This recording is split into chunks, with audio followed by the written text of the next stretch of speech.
Thanks for listening to the Drummers Weekly Groovecast. You can contact the show at twitter.com/DW Groovecast and through Facebook at facebook.com/Drummers Weekly Groovecast. Good evening. I am warning you right now, if you touch my drums, I will stab you in the neck with a knife. Ain't it funky? Ain't it funky? Mom! Take it easy. Lower it. I'm not gonna lower it. I have to do this now. I don't mind you playing it, but lower it. Well, Everything get straightened out? No, we had a problem. I mean, we tried to do everything we could. What do you mean? Well, you know what I mean. Next. Little trouble there. You're rushing. Yeah, well, you know, that's just like your opinion, man. Yeah!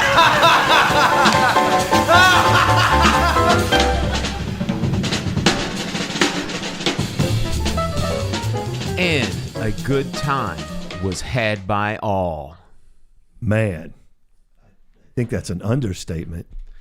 It was amazing, man.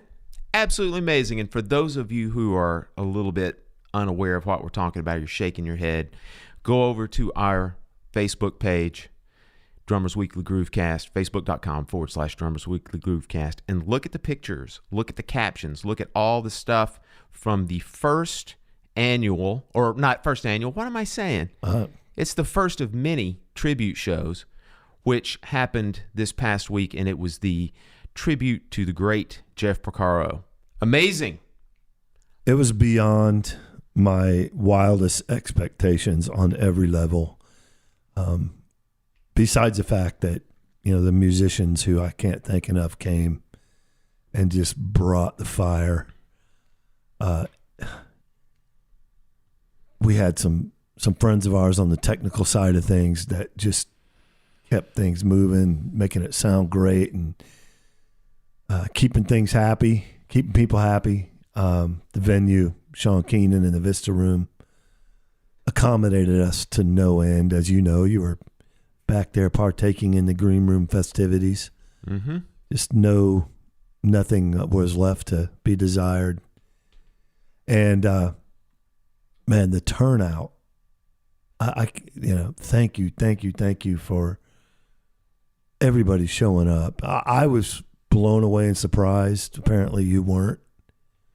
I knew it would be like that. I did. It was just beyond incredible.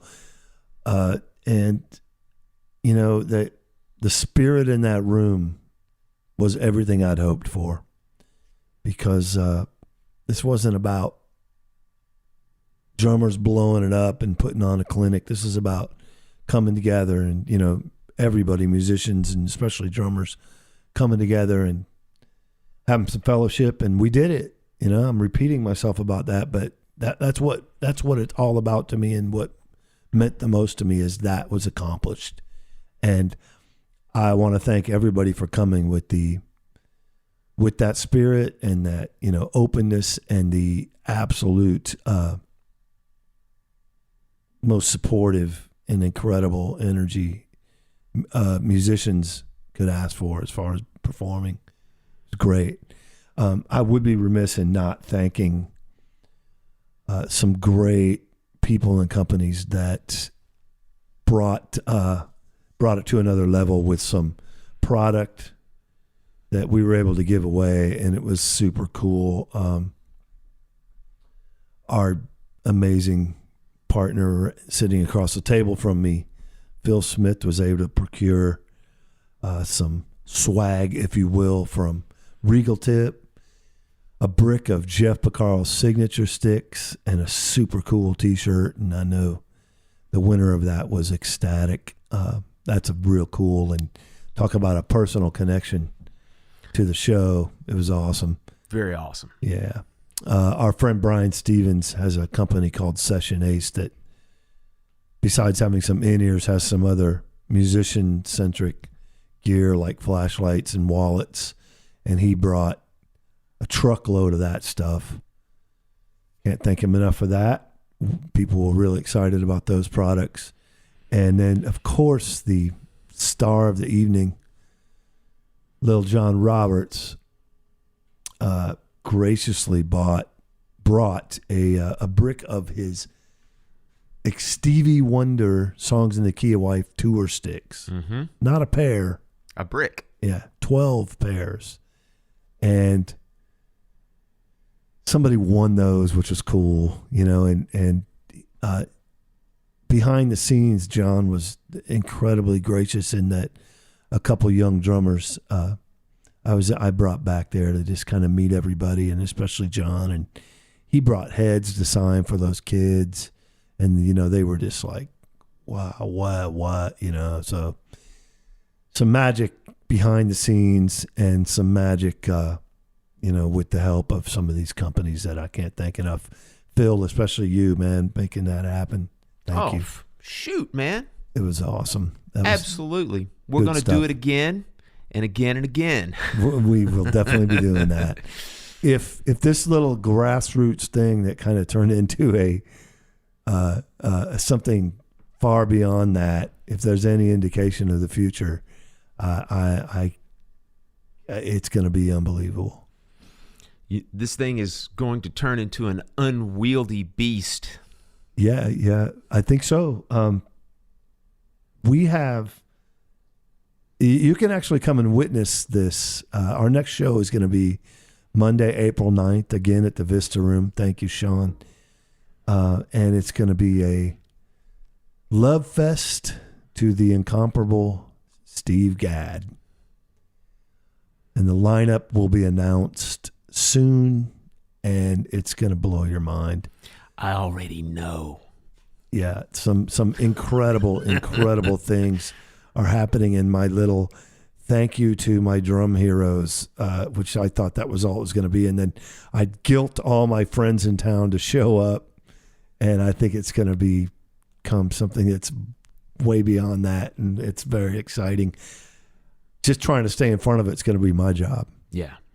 So, man, details soon. We'll share them here, all over social media, my page, Phil's page, the Twitter, show's page, Instagram, everything. And then, of course, a lot of people involved you may follow as well, and they'll be letting you know they're taking part in it too. So it's going to be unbelievably cool.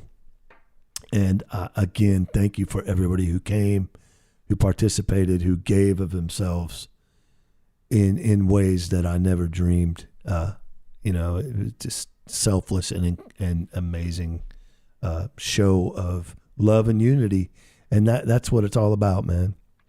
There's not a whole lot that I can add to that, except let me say this, because, man, you were, again, incredibly preoccupied. I mean, shoot, we were all preoccupied that night, but you were super preoccupied with just the flow of the show and other things. Yeah, pulled in every direction. But let me reiterate and actually amplify something in particular. When I got there that night, I got there a little bit later than I wanted to, and there was already a line of people that were waiting outside for the doors. So anyway, I got there, went straight back to the green room to hang out, just to see all the guys and say hello. And, we knew everybody in the room just to see what was going on. So we stayed back there and hung out for a while. And then right before the show happened, I walked out of the green room to go back to the back I was going to hang out by the soundboard with some friends back there.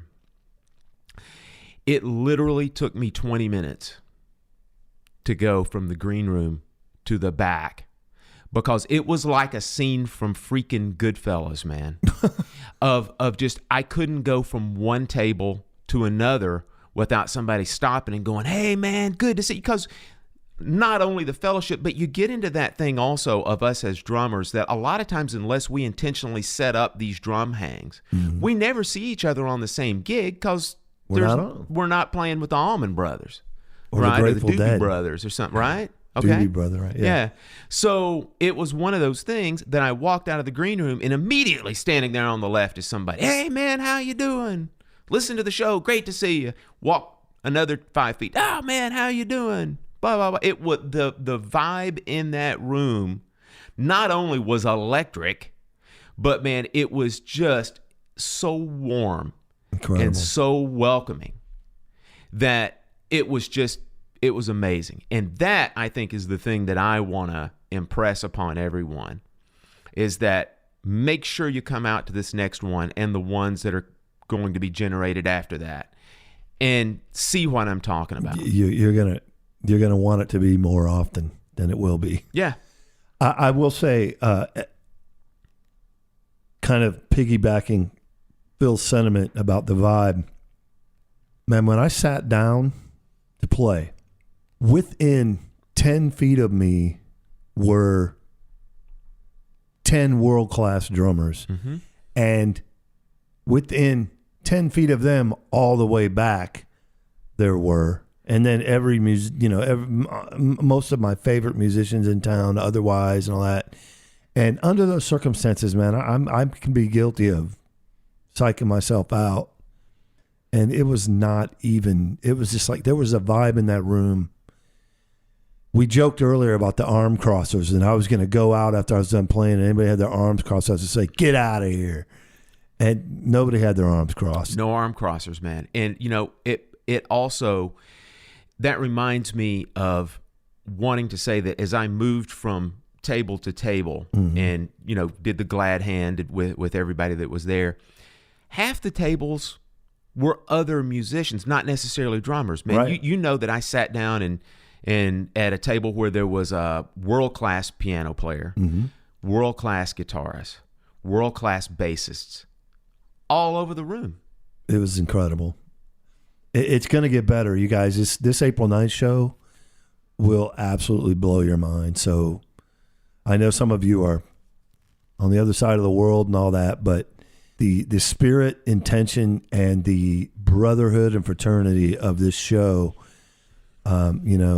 send some of that our way, even if you can't be there, because it's an awesome thing, man. And it's like I said, it's everything I dreamed of, and then, a gazillion times more. If there was a way, and you and I will talk about this more off air, we're just making stuff up right now. If there was a way that we could get around certain copyright limitations, I would love to bring some of this onto the show. Mm-hmm.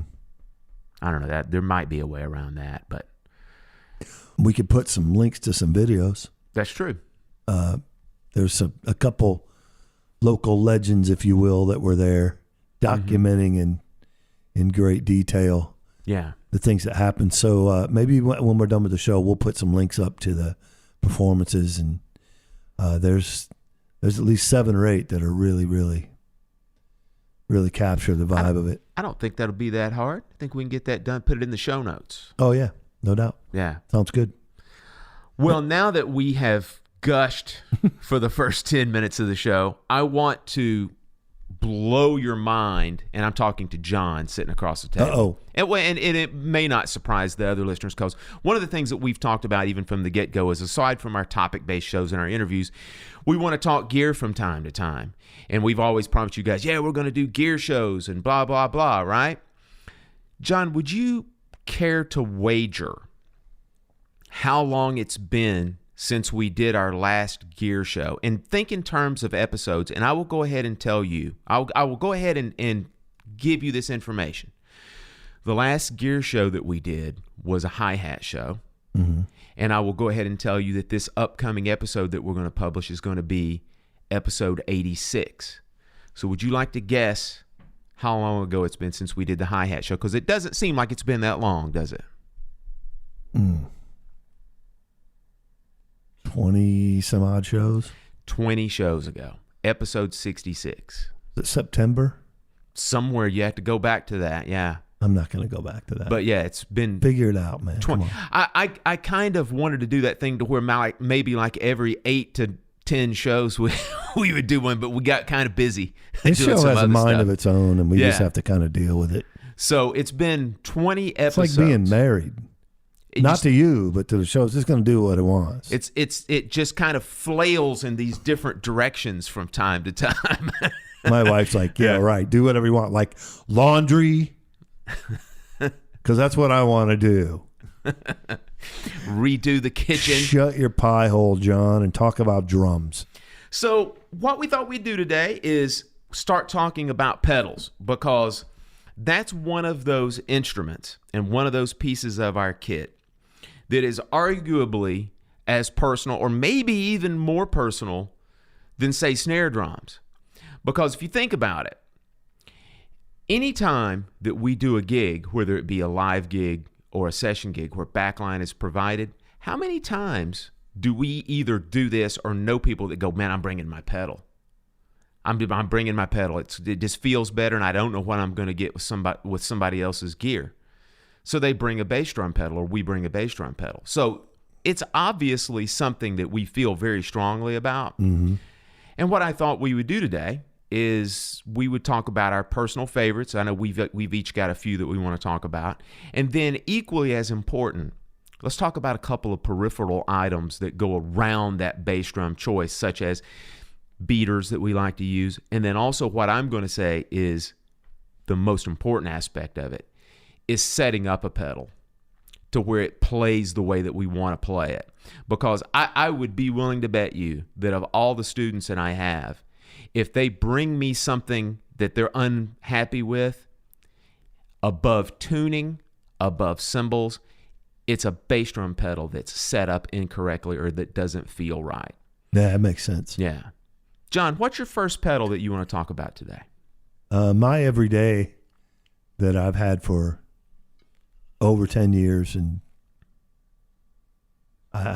it's the first pedal I've ever owned that I've never fought it.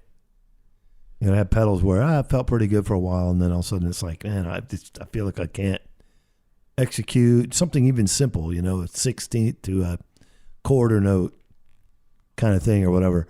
And it's a DW9000. I know I mentioned before this pedal before, and I actually use a strap drive with it. And it's adjustable in the sense that, you know, the cam can be manipulated. I know we all have personal preferences regarding the cam. Mm-hmm. And I'm able to do that with this pedal. And it's just well built, and it just always, I never ever think about that pedal ever when I'm playing, which says a lot.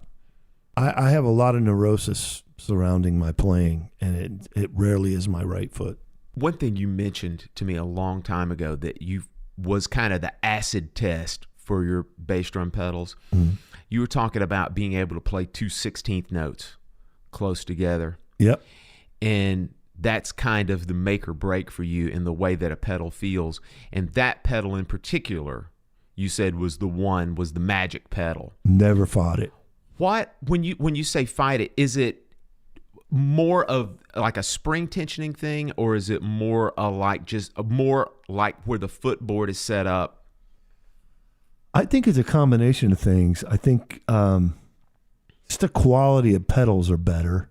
The stability, the technology of making them smoother and more consistent, and you know, your options to make it more personal are far more. I mean, when you talk about a Ludwig Speed King, there's no adjusting other than height of the beater. You know, you talk about an old Camco, you know, anything like that, the adjustability factor is almost zero.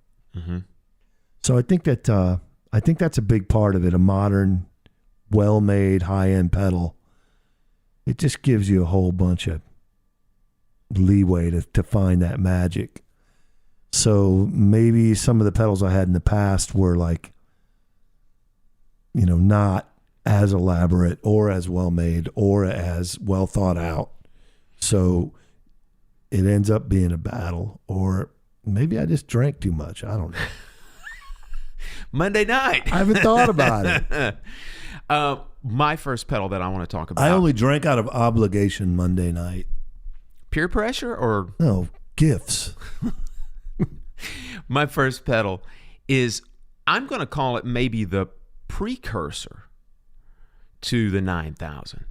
And it's the DW8000, which is long ago discontinued, but has some of the same bones as the 9000. Now, with that in mind, though, I do want to get to what I consider to be one of the major flaws on that pedal, but there's a solution to it, friends, and I'm going to mention it to you here in just a few minutes. But the DW8000 has a lot of the same sensibilities of the 9000. It doesn't have that super shiny, wonderful stainless steel kind of a look to it, which is very nice on those 9000s. It's a black pedal. Yeah. But it's got a lot of the same things. It's so easily adjustable in so many ways, man. You can adjust that beater angle almost instantaneously, spring tensioning super easily. Also, it's got very easy to adjust there's a little set screw to adjust the beater height. Really super simple. And then also one of the things I think that is sometimes overlooked these days, but that offset attachment thumb screw to the bass drum hoop. Woo! I remember the days of having to reach underneath the footboard and attach that pedal. I dread those now. I still have one. One of mine is on this list. Yeah, mine is too. Yeah, that we're going to talk about. But that I think at the heart, it's really because just I have to bend that much further, and I'm not bending very well anymore. None of us are. You know, in my hand back then, I'm like, ugh. It's awful. You know, one of the things about that 8000 that might be exactly the same as with the 9000, you tell me, man, that cam is adjustable by staying on the actual pedal. You don't have to take the cam off. There's an adjustment where you can bump it out a little bit to make it what we call like sort of like that accelerator. That's exactly right. Yeah, the That's accelerator style. Yeah. Whereas if you completely retract that bump, it makes it more of what they'd call it like a turbo. Is that correct? That's right. Yeah. Almost perfect, like the round. Yeah, the perfectly round thing. Yeah. And then the other thing that I think is ingenious about the 8000 and which they've adopted to the 5000 is there's no longer what I would call a proper sprocket where the teeth go into the actual chain. It's just a smooth cam. I like goes that. around. Oh, I do too, because I'm going to tell you on my 5000 one of the major flaws on the early 5000s that I've got, which I'm letting the cat out of the bag on that. Now, let me say this. Here's the one problem with the 8000 that I think they might have addressed with the 9000 is that the only issues that I've ever had with that 8000 is they have an assembly called a rocker hub ball bearing assembly that uses these. Oh, I remember this. You remember this? Oh, God. I hated it and I didn't even have to fix it. Right. Okay. Well, they have these itty bitty tiny ball bearings inside of this rocker hub assembly that is attached to the spring. And man, they are smaller than BBs. I mean, they are tiny ball bearings. And no matter what you do, I don't care if you use this pedal for feathering volume only on a piano trio gig, over a period of time, those ball bearings turn into dust. And essentially what happens is you get these little hitches, these little glitches in the throw or in the just the overall beater motion, right? And essentially what I did, I didn't know what was wrong the first time that it happened. I just called DW and I said, man, can you point me in the direction of what is wrong with this pedal? I've adjusted everything that's adjustable on it. And to DW's fantastic customer service credit, they said, man, it's the rocker hub assemblies. If you take the spring off and you look inside, you will see that those belt ball bearings are loose now, and you'll probably find some dust on the outside of it. Give me your address. I'm just going to send you some of those. And that has happened a few times, and every single time I call those guys out there, what do? Without question, send me those rocker hub assemblies. So I love it. Good on those guys for the fantastic DW customer service. Yeah, man, that's as it should be. Yeah, because they recognized that was an issue, that they just couldn't see that happening because, I mean, sure, those guys test out their products, but you can't test something out for 2 years, you know, and wait for that to happen. And so that's what happened, and they owned up to it, and good on them. So, I agree. John, what you got next?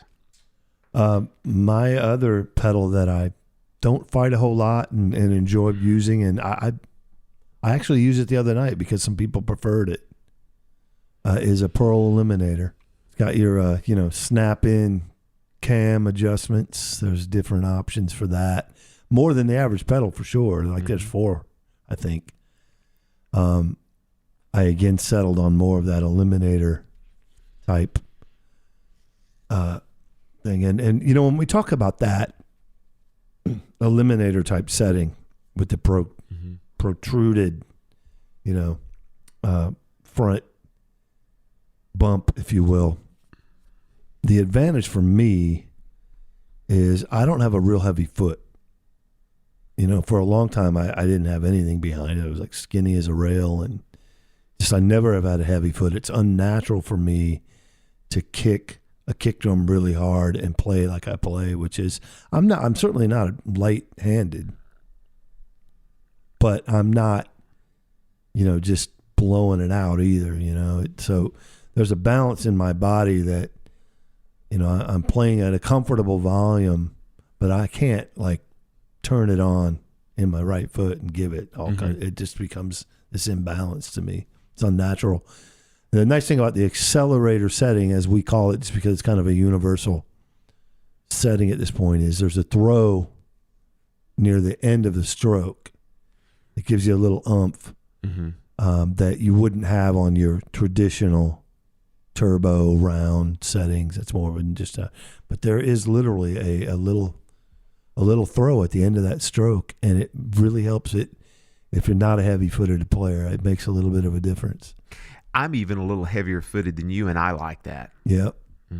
That's been the advent or the invention of, or the, you know, introduction of the accelerator with DW was when I first thought about it, and I had one for a while, and I said, this isn't hype, you know. Sometimes they're guilty of hyping something up, but it definitely made a difference. But that eliminator, it's got these different cams, so you can really personalize it. I use a strap. I'm on top of that one though, man. It can kind of loosen up and have problems. So I do my due diligence maintenance wise on that pedal, tightening, and, you know, I even use some lock thread stuff on certain parts of it. But it's a great feeling pedal, and it even has like little rubber buttons on the top, if you will, so there's a little more resistance than the DW. The DW is a little smoother actual foot, the face of the foot pedal. It's a little different. But I really like that pedal, man. I use an older one, which I prefer. It's not not the first run, but there's like a few different runs. I think it's the second run. It's the one I have. Before I go to my second pick, I want to take a moment and hijack the entire conversation to throw a little bit of love out there to the Japanese drum company's hardware. Because, man, you and I both have man crushes on especially Yamaha and certain parts of Pearl hardware that are just tremendous. Because, you know, we always gush about our love for the American drum companies. Boy, let me tell you. Most of the innovation is happening in Japan. Those Japanese companies, man, have some fantastic hardware. Yeah. I think that's been DW's biggest thing that drives them. I agree. Those companies set the bar in the 80s. And to come out with hardware that's not cheap, you better be thinking. And DW definitely does that. But the Japanese stuff, I use a lot of it. I do too. And I really like it. I do too. My next pedal is the DW 5000, the old classic, and it is what Never heard of it. Yeah, no, but it's one of those pedals, man, that's kind of flew under the radar. Show up on eBay every 6 months. Yeah. This pedal is what I like to call simplicity at its finest. I mean, you look at the pedal and you know exactly the operating mode. In other words, there's not a lot of hidden features. There's not a whole lot of extra features that you can adjust. Like, for example, and I'm talking about the old ones that have the sprockets, and the sprocket that I have on mine is an accelerator sprocket, or on mine, I've got several of these. Now, again, it's one of those things that it's an older pedal, a lot of new modifications, including even DW. They don't make the 5000s like they used to anymore because there are a few little eccentricities on these that I'm going to talk about as well. But let me tell you, hard for those things to fail. I haven't had, there's only one major issue that I've had on these, and it's only happened on one pedal that I'm going to talk about as well. And again, DW came to... It's just the foot plate, man. So what? Nobody sees that it's red. No, it's not that. Relax, man. It's not that. It's essentially over a period of time, you will again have another issue that I'm sure that DW didn't think would be a problem. But on the ones that actually have the straight up tooth sprocket where the single chain goes across, or for that much even the double chain goes across, over a period of years of playing, the teeth wear out and you will have a catch where the chain will catch and create a little hitch in there. And File them down. File them down. And again, to DW's credit, even with a pedal well out of warranty, they took the pedal that I had that issue and fixed it for free, put a brand new sprocket on there, even kind of refurbed it a little bit. I think they put a new beater in there and like a new drum key and sent it back. That's $35 right there, right. man. So again, massive props to DW. And let me, you know what? Here's another thing to throw in there. This is not a recent thing. This is not something that they fixed because they knew that this was a show. This was well prior to this show ever existing. I mean, I was even beyond the schlub than I am now. So there was nothing in it for them other than to make a customer happy. Yeah. I've never, ever had anything but that regarding their customer service. They just decided they were going to accommodate, which would be a great lesson for others. Yes, it would be. I want to throw a coda on this thing with the 5000. In the last year and a half, I have tried to fight off middle-aged decrepitude by going back to my youth and doing a little bit of double bass. And so, you know this, John, I bought a 5000 double pedal a little over a year ago. And of course, it's the new model, right? Or what we call the new model, which is still several years old, where they have gotten away from the toothed sprocket, which is just a smooth cam now, double chain. And then the other thing that I want to mention that I think that I prefer, that I like better, on the floor plate, they have gotten rid of the Velcro on the bottom. And now it's just kind of an anti-skid kind of rubber pad that's on the bottom. Yeah, I like that. I prefer it highly. So DW they haven't rested on their laurels with this. They have improved the pedals, and I would, again, wholeheartedly recommend a 5000 to anyone. Right on. So what's your third one, man? My third one is I use in low volume, acoustic, more jazz settings. And it's just an old Camco chain drive, which is the precursor to the 5000 and everything else DW has. It does have that turbo cam. The perfectly round one is what you're talking about, yeah. You know what? The more I think about it, I have two of them. The one I use for low volume now is, again, a strap drive, which were harder to find. As a matter of fact, I'm losing my mind here. I have a Camco with the chain. I have a early DW 5000 with a strap. Gotcha. They look identical other than it says DW or it says Camco. I think there's the same frame and everything. No floor plate on either, right? No. And the thing I like about that pedal, especially the strap drive one, is it's super lightweight. I typically will have like maybe one of those big lamb's wool beaters, big fluffy beater on there, and that pedal in general, especially when I'm with what I'm used to playing, like really kicking something, it almost doesn't allow you to do it. It just doesn't feel right. It doesn't respond well. So you're almost putting yourself in the, feather mode or lightweight mode and playing off the head mode because that pedal doesn't want to be manhandled. And I use it specifically in those settings because of that. And when I play and a real low volume acoustic thing with a regular pedal now, it's a drag. It really is difficult to do because I'm just in a different mindset and my foot is used to responding to something that is just a completely different animal. So I love that. I've had both the Camco round socket one, which you can get. It'll respond pretty similar, especially in that it doesn't want to be manhandled. Yeah. But this this old 5000 strap drive is rocking.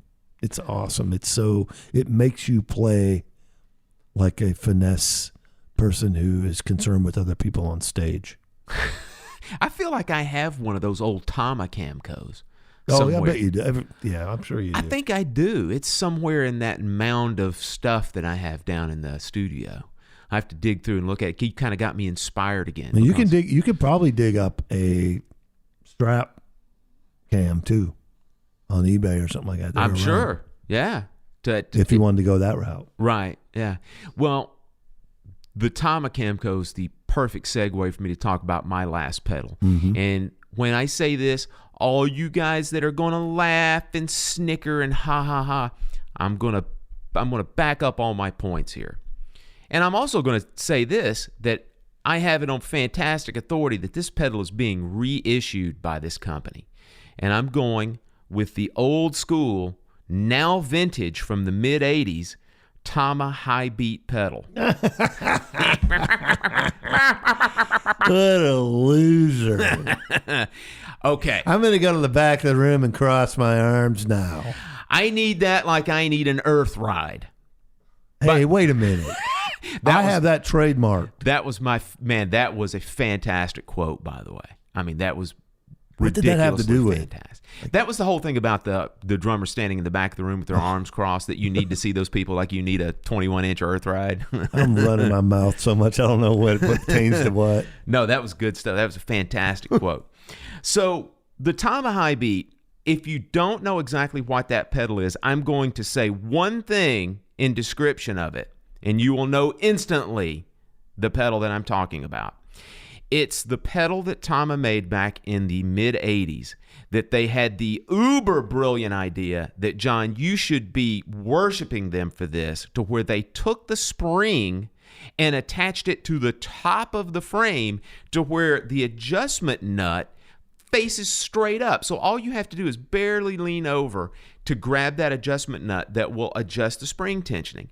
Brilliant, brilliant idea. Those Japanese. Those crazy people over there. So that is thinkers one thing that I like. Is what about I think they're called. What'd you call them? Thinkers. Thinkers. So what I do with this pedal goes on virtually every gig with me. Now, not necessarily as my first pedal, but it goes into what I call my catch-all, my master case, and it folds up brilliantly. It doesn't have a floor plate on it. So, you can grab those little, John, what do you call those spring-loaded little clips that go into the bottom part of the plate? You know what I mean? That attaches to the front part. I don't know, those little arms. Basically, when you undo those arms, that pedal will virtually fold completely and totally flat. It about halfway up the frame. Yes. Yeah, they're just like that little chrome guide. Yeah, that gives you stability. Stability arms or whatever. Yeah, you have to have that so the pedal's not moving side to side. When you undo those, that pedal will literally fold completely flat. And what I do is I take that pedal and I push it up against the front part of that master case, and it just lives there. And on the rare occasion that a pedal, like a spring, breaks and I don't have enough time to change it, or something goes wrong with one of the main pedals that I use, the old trustworthy, old faithful is in there. And a couple things that you would like about it aside from that, John, is that it's basically indestructible. It's got a nylon strap on there, so you don't ever have to worry about a chain getting kinked up or broken inside of there. So it's virtually indestructible. And like I said, it just feels good for being an old pedal. It's got really easy adjustments, simple adjustments, but really easy adjustments that you can make. That you take the thing out of the case that's been sitting there for years and put it on the bass drum hoop, and it works great. Awesome. So the Tama high beat, and like I said, it's being reissued right now. So if you go over to Tama's website, I don't think they're calling it the high beat. They're using some other kind of fancy terminology, but it's the pedal that has the spring that stands straight up on top of the frame. It's the iron infested sushi pedal. Yeah, they normally come up with some great animal I name. just love it. It's like it's just so manly and like paddle. The steel. That's whatever that word, whatever pet name they had. It just to me, the it's like steel jaguar. Kind of something like that. Is what they come up with. Isn't that like a heavy metal band that makes fun of themselves, right? No, that's isn't that Steel Panther? I'm just poking fun at the idea. So, John, before we start talking about the Eliminator, right? Iron Cobra, Flying Dragon. God, man, it makes me like just want to attack large groups of people. It's instantly, it's a Japanese company when you see that. Yeah, instantly. So, what John, American pedals are called? They're always like numbers. 582. Yeah, exactly. So, John, let's talk about beater preferences now. I actually like all of the DW beaters. Love them. I do too, man. I like them. I love them. They feel different, man. They feel different. Like there's a little resistance or something in the throw. I completely agree. They're a little bit top heavy, which I like. Yes, I I'm like with you, that. man. It gives you a little bit of throw, which there are a few companies that intentionally make really light beater heads, and I don't like those at all, man. I don't like the feel of that. And as a matter of fact, the companies that we're talking about, they actually automatically come with rather heavy counterweights that they put. True. Because to me, I think it's almost an admission of guilt. So, Yeah. but I really like those stock DW beaters, and 99% of the time, I'm using the felt. Yay. Yeah. I'm so glad you said that because I was Using going to the have to come up with some macho name for that flat side. No, I use the felt. The titanium terror side of the beater. Yeah. Well, see, that would turn it into a Japanese pedal Right. all of a sudden. No, I'm a felt guy through and through. If not the DW, which I prefer because of, as you said, it's top heavy. Those Danmar, like straight ahead, all felt. I love those, and it's a sound thing as much as it is a feel thing for me. Yeah, I've landed on that DW one because of a feel, but I prefer the felt sound. And there's a lot of guys that are like, "Oh, turn that around, get that slap," and I'm like, why? Because that freaking D112 that guy won't quit using doesn't have enough. Exactly. It's like, man, we're gonna be okay. I like round. I have a warmth. I have a student, a young buck, that this guy will buy one of these Danmar beater patches that has a disc of metal inside of it. And on top of that, what he will do... Wait, this is a student of yours? This is a student of mine. You're failing him. And then what he does is he will take the plastic side of a DW beater. And that's not enough. He will take a quarter, put it on the DW beater, and then gaff that quarter onto the beater where you've got quarter on metal disc. Now, that'll also tell you a little bit about the kind of music that he plays also, right? So he's in Pantera mode. But he's a good player though, man. I'm in denial mode. Yeah. That entire thing sounds frightening to me. That it is. And to me, he's let me play on his set that's got that. It feels god awful, but he can rip on that. Crazy. So, John, one beater that I can't wait until his ears are old and cranky. He'll get over that. One beater that I want to throw a honorable mention on, although I use it very seldom, but I prefer it over the plastic slap for two reasons. One, it does have a little bit of a different sound, and it does have even more weight on the top of it, which gives it a ridiculous throw.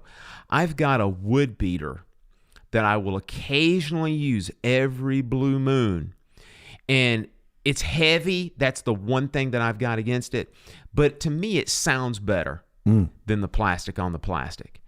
Well, I also, is it more round? It's round. It's not the square John See, Robinson that square thing. thing's weird to me in That's general. what John Robinson swears by, is the square wood beater. Bizarre. Yeah. Even the flat DW side weirds me out. Yeah. It's something, I don't know. But I believe that round wood beater, someone gave it to me. Someone gave me this beater, and I think it's Danmar. I think it's a I have Danmar one of wood those. beater. You know, I've also seen some of those like resin. They're like actually perfectly round composite beater. stuff. Yeah. Mm-hmm. That seems to me like that would feel better. Yeah. But Yeah. you know, I mean, John, who makes the wool beater that you're talking about? The big, fluffy, textured wool beater. Who makes that? The front runner on that was Vader. Okay. The vintage bomber. Yeah. That's what I used with that strap drive Camco. older pedal. Yeah. Man, I love that. I use that. I don't just use that on like straight ahead, low volume things. Recording wise, I've used it a lot with like train beat brushes, that kind of thing, like acoustic in the studio, but larger drum.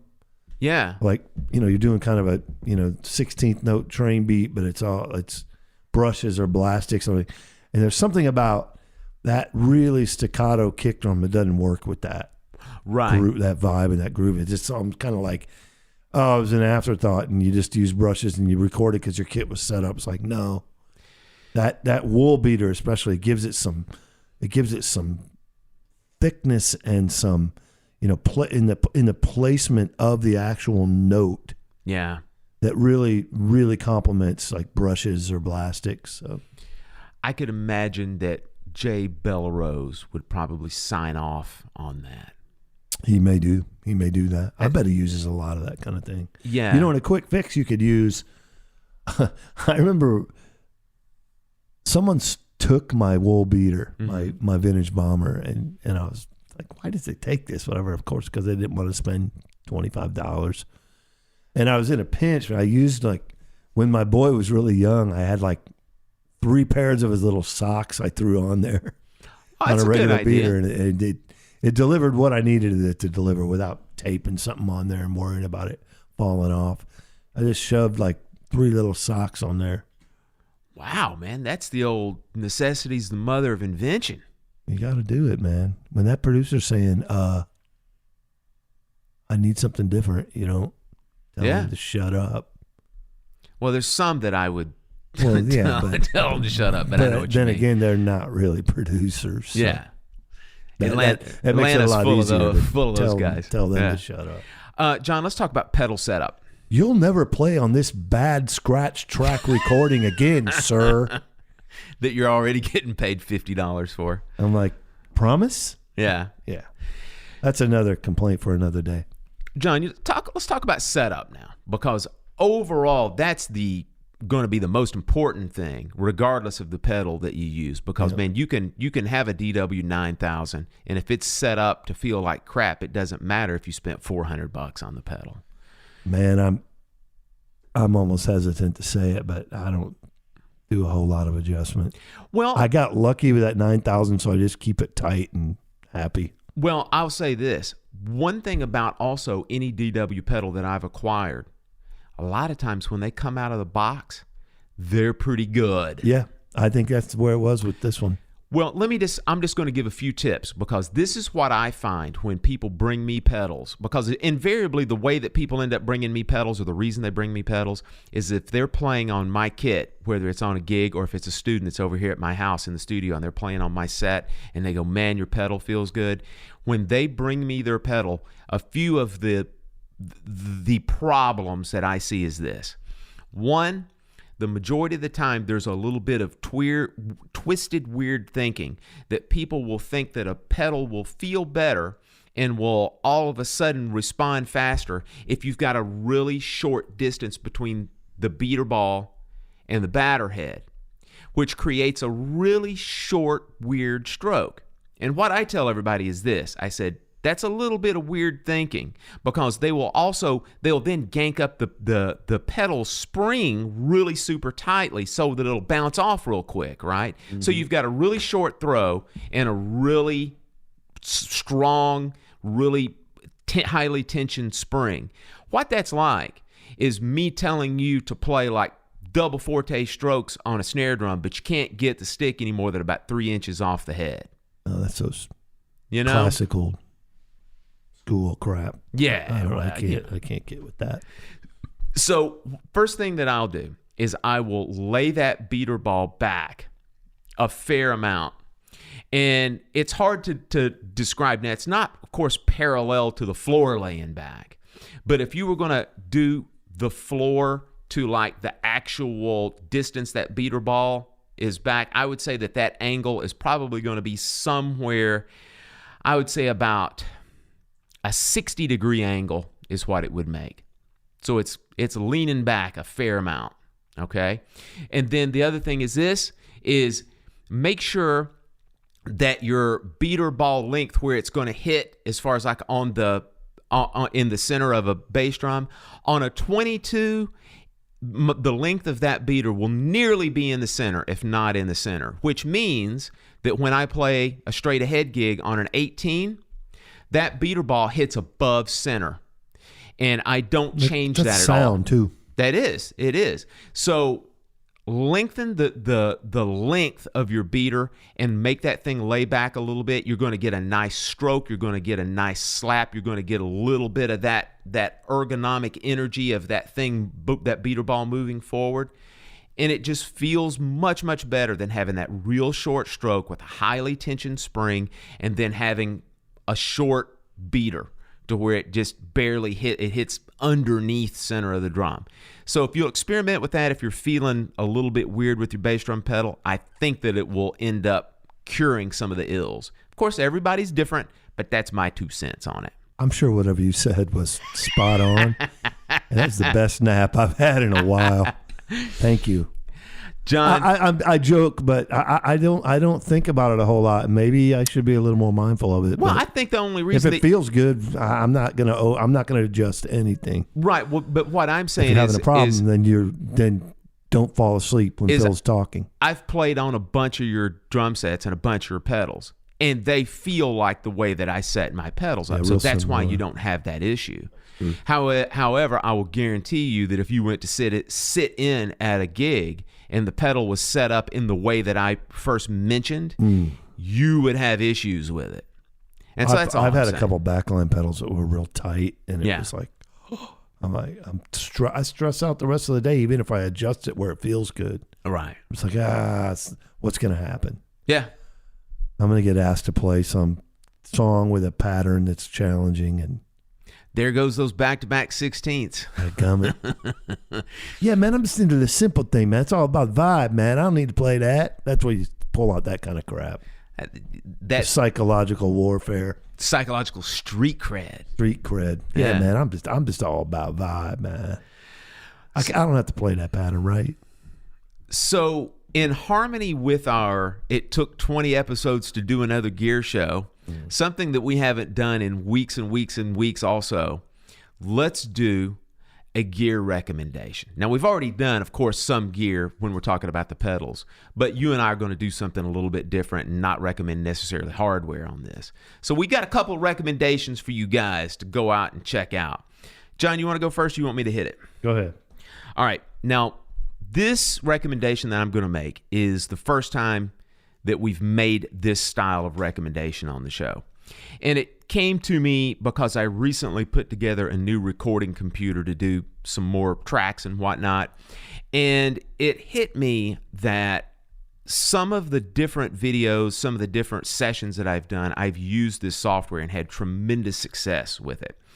And what I'm going to recommend today is a plugin for drums. And it is by the Waves Company, and it is the Jack Joseph Puig drums plugin. Okay? And essentially, it's the type of plugin that you buy that is super simple to use, and you will notice a difference. And what I mean by noticing a difference is there's a ton of plugins that you can go buy, or you can even demo. And even some of my eagle-eared mastering engineering friends will listen to certain plugins and they'll go, I don't really see any difference with this. Well, with this plugin, you will see a difference. Now, what you do is after you install this plugin, let's say you take your bass drum. What you can do is you can apply the Puig bass drum plugin. It's a very dedicated plug-in for each drum and for each cymbal. And it's already pre-EQ'd, pre-compressed, pre-everything, to where all you have to do is dial the amount that you want in. You don't have to do, you can adjust the EQ on it. You can adjust the amount of reverb. You can adjust the amount of compression, gating, whatever. But he's got it set up to where that's his go-to sound when he's mixing. And so you can apply it on there and you can hear what it sounds like and then adjust accordingly to your taste. It is fantastic, and it is so simple that it's addicting in some ways, John. I like it. Yeah, so that's my call. It's the Waves Jack Joseph Puig plugins for drums, and they have plugins for everything else too, for like bass and vocals and guitars, and so you could conceivably record an entire group and experiment with the different plugins on there. But Jack Joseph Puig drums, I believe you can buy them for $29.95 on Waves, so it's super cheap as well. So give it a try. They've got some demos online. See what you think. John, you're up. Well, I'm such an idiot. I'd have to call Jack, and it'd be $29,000. Pathetic, but I'm glad it's making your life easy. I mean that. Speaking of simplicity, my recommendation for a piece of gear I got not long ago is the Tama multi-tool. It's the Swiss Army knife of the drum techs. That's the best description I've ever heard. Swiss Army knife. That's all. Okay. Thank you. Have a great day, guys. Seriously, that's what it is. It's like a Swiss Army knife with every little thing that comes out is what I used to carry around, a screwdriver and a pair of pliers. Right. It's got all that you need, plus like a like a drum key extension and some of that. It's fantastic, man. I think I got hip to it through Kenny Sherritt's videos.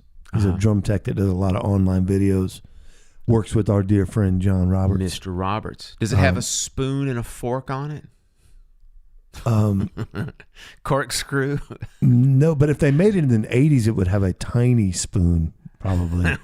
That would have been a necessary. Played, well played. No fork and spoon, but when you're at John and Kenny's level, you just walk into that catering room and you get one of those for free anyway. So it's fantastic, man. It's well made, bulletproof. You can throw it in I put a little mic bag in my cymbal bag that has odds and ends in it, and it fits in there, and it's not 3 different tools you got to carry around. So check it out. It might be $30, maybe. Very, very inexpensive. I think for what you get. I was going to say, you and I hit the magic mark of $30 a piece today. $29.95. Well, you got to work that marketing magic. Great call, man. It's cool, man. Check it out. All right, folks. Well, that's going to do it for this week. It was an exciting week. It was a great week. Yep. This show just keeps expanding and contracting and moving and going in different directions. What's going to be next, John? I don't know. We're going to talk about bobsledding. Well, just to throw a wrench in things and piss people off. One of the female bobsledders lives about 5 miles from the house here. Well, I love it. Isn't that amazing? And the female hockey team. Oh, wow. Shocked the world. I love it. Amazing. All right, guys. Hey, you want to talk about some more sports, man? Baseball? Pitchers and catchers, baby. Oh, well, they're already playing games, man. Well, spring training games, of course, yeah. Well, yeah, I know, but I still like just saying pitchers and catchers because all the football fans are like, even before it happens, or like start grinding their teeth. The sissy sport that's boring. Well, the stadium's 4 miles from the house, man. We've got to make the pilgrimage over there. Way overdue. Yeah, we have some friends that we have to include in that, or I'll never hear the end of it. That's true. Very true. Hey, we're rambling. If you're in Atlanta, Monday, April 9th, you better get your butt to the Vista Room because it's going to be out of control. And, I'm not one to hype my own thing. It is my show and my friend Ganesh and I's show, but I'm probably not going to hype my playing, but I can hype the experience. Man, it's going to be crazy cool. And as Phil said, that the last one was magical. I think this is going to continue to kind of keep going up. Well, you will be hearing it again from here on the show. You will hear, so if you didn't write it down, you will hear it again coming up on the show and, of course, on our social media. I'll post some links to some videos, some nice quality videos and pictures of that show from a couple local people on our webpage, and you can check it out. And, man, especially, the local legend that is Scott Meter and then John Roberts. They just took it to another level that night. It was incredible. I hope we get to see that Meter gentleman again soon. Who? Yeah. Mister, we're going to elevate this room and this band 3 feet off the ground. Coffee or something? Is that what he's going to do? Anyway, guys, so as John said, check out our social media. We are at facebook.com/Drummers Weekly Groovecast. You can go over to twitter.com/DW Groovecast. And then our Instagram page, which I posted pictures on our Instagram page. We're Drummers Weekly Groovecast. We've been hashtagged. Regal Tips showing us some love on there as well on Instagram and Twitter. So we are, as a matter of fact. Thank you again. Yeah, as a matter of fact, John, we are pinned at the top of Regal Tips Twitter feed right now. So I love it. I forgot about that. That's Thank great. you. And then go over to our website. We're drummersweeklygroovecast.com. You can get in touch with us there. You can find all of our information there, every one of our episodes, all of our videos, all of our contact information, and of course you can subscribe to all those different places that house our show: iTunes, Google Play Podcasts, Stitcher, etc. You can find it all there. All right, John, that's going to do it, man. We're still buzzing on a high, and so we hope you enjoyed the show this week, and we will be back with you again every Monday from now until who knows when, coming up on 100 episodes. Thanks for listening. Appreciate you. We'll see you next week. Bye-bye.